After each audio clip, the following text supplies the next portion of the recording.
levantarse cada día y respirar, buscar lo bueno, la luz, lo bello,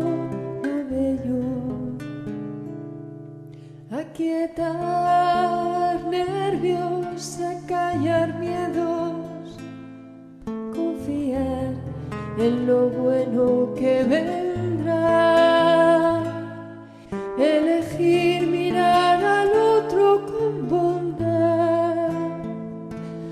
Son camino y vida llenos de verdad. Tropezar, equivocarse y comenzar, hacer borrón y cuenta nueva una vez más,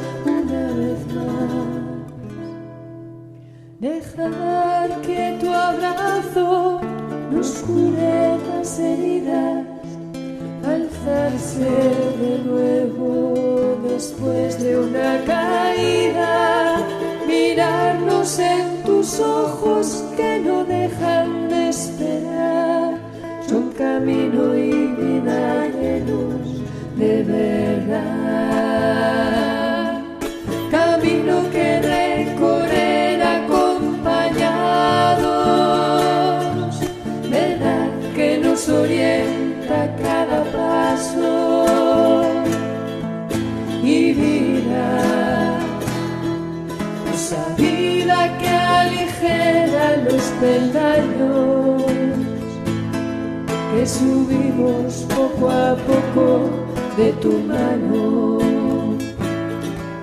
Camino, verdad y vida, derrochados, regalados, recibidos sin que tú nos pidas nada a cambio.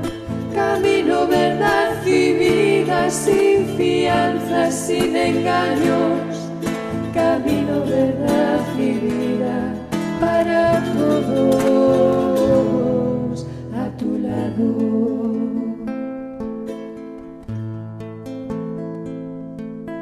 Quiero hacer de ti mi camino, quiero alimentar mi alma con tu verdad, quiero sentir que la vida eres tú, enciende mi luz y mi vida, Jesús. Quiero hacer de ti mi camino,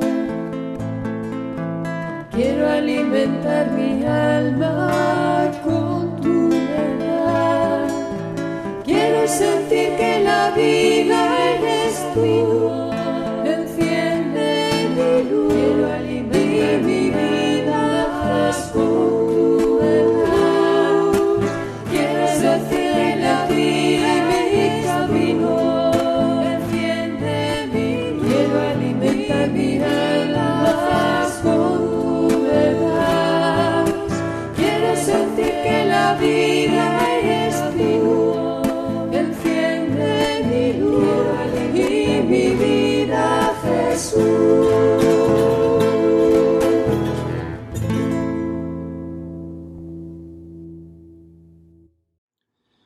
Hoy quisiera invitarles a conversar sobre lo que es el derrotero de nuestras esperanzas. Según el diccionario de la Real Academia Española, derrotero significa camino, rumbo, un medio tomado para llegar al fin propuesto, o también ese conjunto de datos que indica el camino para llegar a un lugar determinado.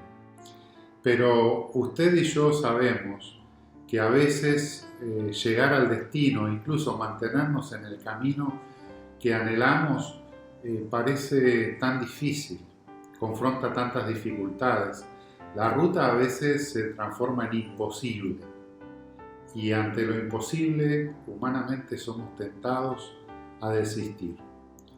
En la Biblia hebrea, en el libro de Números, en el capítulo 21, los versos que van del 4 al 9, nos relata un momento de la historia de Israel en la que el pueblo de Dios, ya casi llegando a la tierra prometida, tiene que volver atrás en su camino y dar un inmenso rodeo por un árido desierto para poder llegar a la meta. La ruta propuesta se torna inaceptable. El camino de vuelta atrás y rodeando un desierto resulta a primeras vistas desalentador, agobiante. Es el derrotero del desencanto y de la murmuración. Leamos la historia de Números en nuestras Sagradas Escrituras.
Es interesante, este relato nos describe ese momento que es necesario realizar cuando somos llamados por las circunstancias, por la vida, por Dios, a realizar un cambio de ruta, un cambio de derrotero, un cambio de rumbo, pero que nos permita llegar a la meta.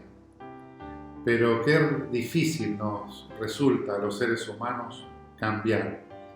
De hecho, no nos gusta y nos resistimos a los cambios. No nos agrada tener que dejar cosas o maneras o prácticas a las que estamos acostumbrados. No nos agradan, de hecho, los caminos difíciles. Si de nosotros dependiera, es preferible el camino fácil. El camino corto, directo, rápido, sería muchas veces el que nosotros elegiríamos. Ese camino que el Evangelio lo parangona con un camino estrecho y con un camino amplio. Pocas veces elegiríamos el camino difícil porque nos parece más largo y porque a veces las experiencias en un camino largo pueden ser desérticas. Ese es el contexto en el cual nos encontramos con la historia tan real y tan simbólica de aquellas serpientes ardientes y de una serpiente de bronce, en un relato que probablemente a la mayoría del auditorio seguramente nos resulta hasta desconocido, que quizás muy pocas o ninguna vez habíamos oído hablar de él.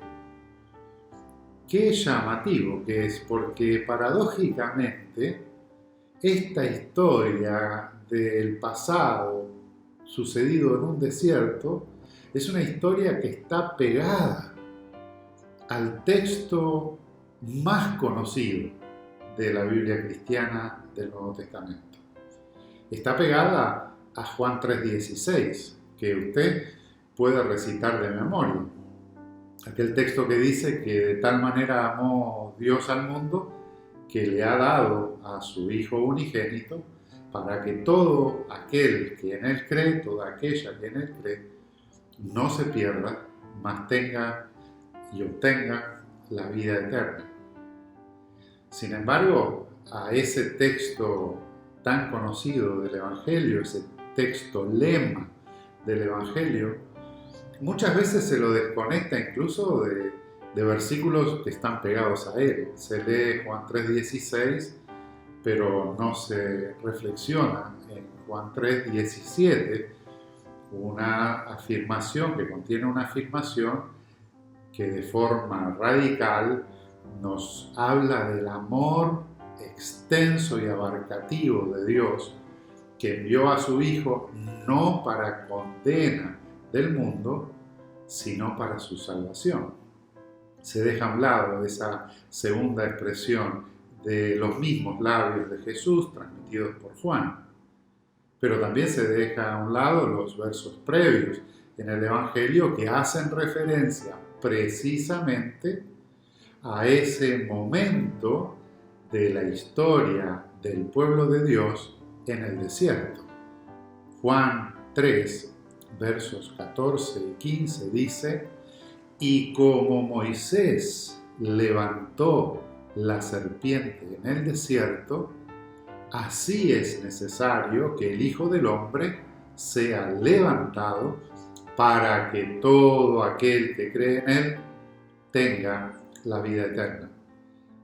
Jesús mismo, dándole un dirían en Puerto Rico, una pista, le dice a Nicodemo cómo encontrar la salvación, y para hacerlo le recuerda la historia de aquel momento del pueblo de Dios en que no pudo seguir hacia adelante, hacia la tierra que tenía tan cercana, porque se vio obligado a volver sobre sus pasos para, luego de un largo rodeo por el desierto, entonces poder acceder a la tierra de la promesa. Juan nos presenta a Jesús en medio de la noche explicándole a Nicodemo cómo acceder a la salvación, y lo hace usando de un relato no tan santo de la historia del pueblo de Dios, que ante semejante contratiempo y el requerimiento de un cambio de ruta necesario, murmura contra el caudillo que le guía hacia libertad, y más aún con aquel que lo ha enviado, el mismo Dios. El pueblo de Israel está en la etapa casi final de su peregrinación. Está mirando el mapa con GPS, casi llegando.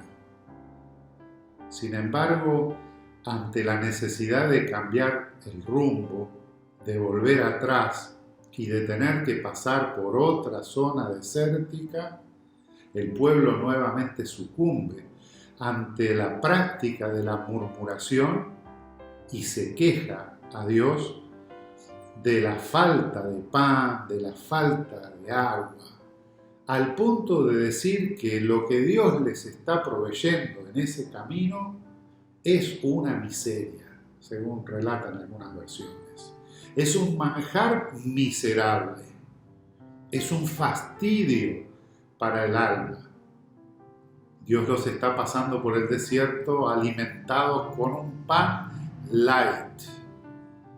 El pueblo, hablando contra Dios y contra Moisés, decía: ¿por qué nos hiciste subir de Egipto para que muramos en este desierto? Pues no hay pan ni agua, y nuestra alma tiene fastidio de este pan tan liviano.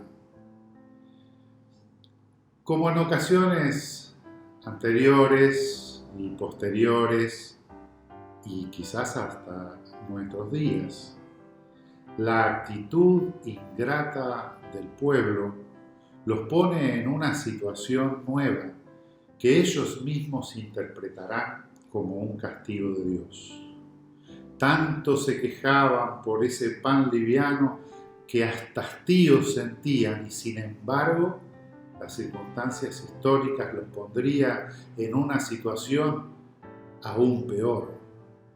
Mejor hubiese sido quedarse lidiando con el trayecto del camino desértico comiendo aquel pan liviano que pasando por la experiencia de en medio del tiempo del hastío, además tener que cuidarse de no ser mordidos por serpientes definidas como ardientes, venenosas, mortales, que, como dijimos, ellos interpretarán como un castigo por haberse quejado delante de Dios. Pero mientras tanto siguen mirando al cielo para ahuyentar sus quejas y sus reclamos. A veces en la vida pasa que afligidos por circunstancias reales que nos tocan enfrentar, tendemos a mirar al cielo no siempre en búsqueda de salidas, de esperanza, de consuelo o de ayuda, sino a veces para levantar una protesta delante de Dios. Miramos al cielo como el derrotero de nuestras quejas, como el lugar donde gritar nuestras angustias. Y no está mal que tengamos la confianza de dirigirnos a Dios con todas las circunstancias que nos tocan vivir. El punto está en no confiar en que Dios quiera hacer algo bueno con nosotros. Es como quedarnos leyendo la Biblia solo con los textos de condenación y no recordar Juan 3:17, que Dios ama tanto al mundo que no viene a condenarlo, sino a salvarlo. Hoy podemos oír y leer en las redes a muchas personas que al pensar en lo alto, por llamarle así, no pueden más que expresar su propia frustración, su ira, su coraje, su dolor, su odio. Sin embargo, esa actitud, esa mirada nublada, solo nos pone en un camino de más problemas. Si tú miras a lo alto solo para quejarte, en el suelo están las serpientes mordiéndote. Las serpientes te rodean y si te muerden, morirás con dolor.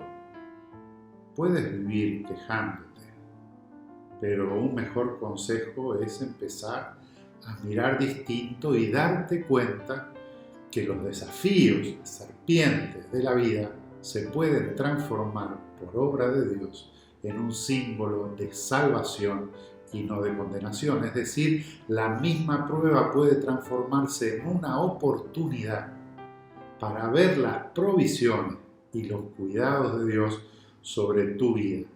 Pero para eso hay que mirar distinto. Algo de eso está presente en esta historia antigua que se entrelaza con la afirmación más contundente de Juan, que Jesús es la luz que resplandece en medio de las tinieblas, que las tinieblas no pueden contra ella y que Él viene a ser la fuente de nuestra salvación, el derrotero de nuestras esperanzas. En medio de los dolores, de los conflictos, de las frustraciones, de los desafíos y las dificultades que nos toca enfrentar, tenemos que poner los ojos en Jesús. Tenemos que mirar a lo alto para encontrar el rumbo en la vida concreta aquí en medio nuestro. Como finalmente lo hizo el pueblo allá en el desierto cuando Moisés intercedió por él y Dios les dio un símbolo de salvación. Luego que muchos murieron por las dolorosas mordidas de las serpientes, dice el texto, Moisés intercede a Dios por el pueblo otra vez y recibe la instrucción de hacer una serpiente de bronce. Cuando alguien era mordido por una serpiente venenosa, podía elevar los ojos al cielo, mirar a aquella serpiente que era levantada como un estandarte y ser sanado. En varias naciones de la antigüedad, la serpiente era adorada como un símbolo de vida y de fecundidad. Sin embargo, usted y yo sabemos que para el pueblo de Israel, hasta ese momento, la serpiente era considerada inmunda y culpable de muchos de nuestros problemas. Sin embargo, esa serpiente que les mataba por la intercesión de Moisés y la acción de Dios, se transformará en un símbolo de vida y en una oportunidad de sanación y de salvación. Así como siglos más tarde, el instrumento de tortura, de sometimiento de aquellos que se rebelaban contra el orden de un imperio, la cruz, se transformaría también para nosotras y nosotros, en el símbolo de la vida que hasta hoy inspira a esas comunidades que creemos en el mundo nuevo que Jesús prometió, predicó y vivió. Cuando el pueblo de la antigüedad en su desierto y en su ruta difícil miraba el instrumento de salvación que Dios le entregó a Moisés en aquella figura de bronce de una serpiente, se sanaba y continuaba dando gracias a Dios y seguía en su camino. Agradecía la provisión de Dios que le salvaba del peligro, haciéndoles posible continuar la caminata hacia la tierra soñada de sus promesas. Y en ese sentido, hoy como ayer, en un acto de fe, nosotros también elevamos los ojos a lo alto en este día y contemplamos la escena de la cruz, pero también el vacío que queda luego de la resurrección en esa cruz que termina siendo victoriosa. Una cruz que nos habla de amor, de sacrificio, de entrega, también de condena de un inocente, pero en el triunfo final de Dios y de Jesús sobre la muerte, sobre aquel imperio y sobre todos los imperios que hoy quieren hacer daño a la vida humana.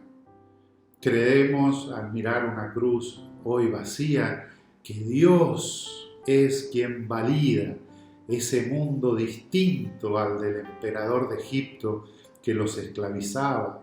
Dios valida una vida, un mundo, una existencia regida por valores diferentes a los del imperio que desde Roma oprimía con cruces, con impuestos, con colonia, con maltrato a los hombres del pueblo y mujeres del pueblo de Dios. Dios valida que el proyecto de Jesús triunfa sobre los proyectos de los imperios que matan gente y que matan las esperanzas, como una serpiente que envenena el cuerpo, o como las injusticias, la pobreza y el hambre que matan a los hambrientos.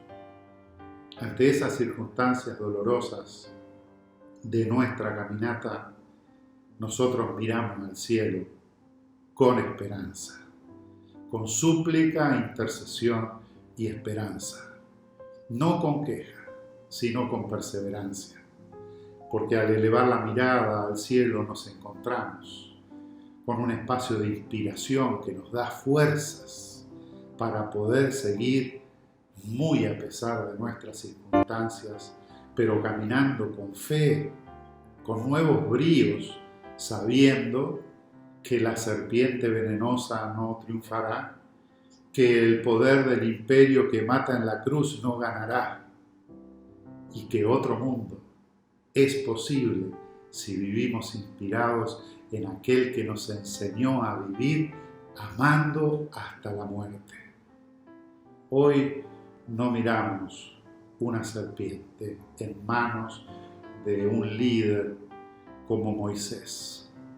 Hoy miramos una cruz que queda vacía para que nosotros podamos seguir contemplando y mirando a un Jesús que se descubre en el rostro del otro y de la otra, que está sufrido esperando para que nosotros le podamos brindar de ese amor que hemos conocido.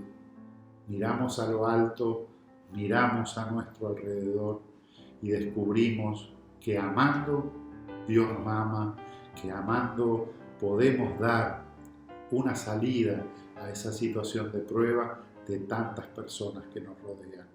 Miremos a lo alto y animémonos a caminar unidas y unidas como un pueblo de hombres y mujeres inspiradas e inspirados por aquel que provee para nuestra vida. Mira a lo alto, recuerda a Jesús y confía que el resto lo hará nuestro Dios. Amén.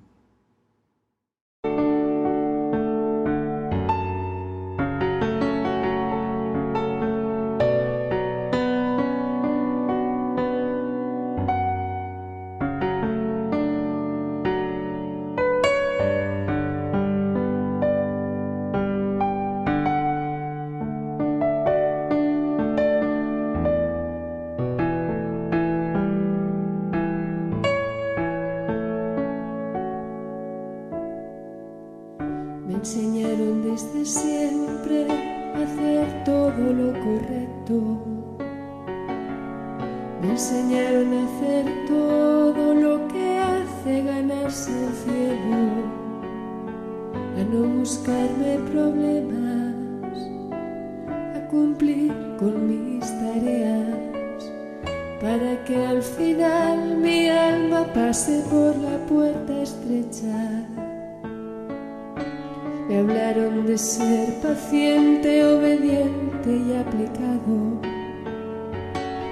Me hablaron de un Dios que espera y acompaña algo lejano, que desde arriba miraba, que desde siempre me amaba, pero a mí no me encajaba un amor con atalaya. Y te busqué por caminos y sendas y te esperé en cada paso que diera, y aprendí que no sabía quién eras, porque no estaba viviendo a tu manera, y te dejé de buscar tanto por fuera, y te descubrí en mi interior lleno de puertas, y me alegré al ver que la más estrecha se abría solo con dejar que me quisieras, con dejar que me quisieras.